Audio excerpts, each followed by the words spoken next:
Ka Federation of Khasi, Jaintia and Garo People, Southwest Khasi Hills District, habok jinglam uba balse kharbani General Secretary, rangkat kit got kamokrat circle, ha kakat pratrik ulber hajar arpan rio, kelahiar, banle jurep ya ke school Eklavia Model Residential School, kabadon hadom jerti, hadin ke jingyo jingujor nagi pajba, halor ke jingsuki palat ke jingpentrai ya ke school, kabaladep banbu maunongrim, nado kakat santerik, unai wing arajar arpsah.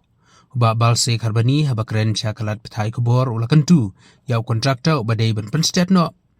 Ban pentrai ya kani ke school, namar kumbalong menca kipayaru la ban penyang, mat ula maham juru yau kontraktor, ba day ban yalam tray ya kibar jala, da kaba benrap ru, ba kibri ula jong, bat napo ke distrik, kila ban tray ya kum kini kikam.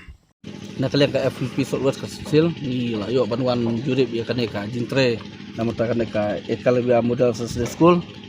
tehadin bang layo jingjur pa kepada ba kajing suki plat uni kutok bentre ne kam tehadin tang la po yang ni iba nam tala asnem tame ni iba tang suyang ta kini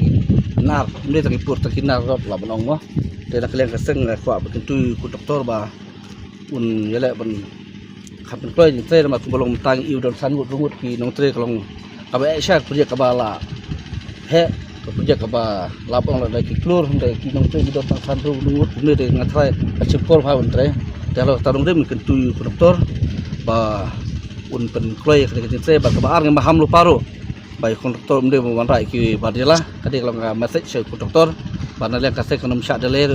bagi banabar bagi waban terakhir apa distik jungi margi sutu bagi bro napo sekujui ga ai ga kot ikabor menteri ki kini kidekam ta kalau kajin tentu jungi guna lengsen pat haji syang isukmen ro bang lawara ya kada development apa kalau kajin mentoy dan tai kena boleh mah do kadong katai jungi kermen baleng bagan ka projek ban saya sekemat kalau kajin kerkuhi nam ta kadong katai jungi berkawai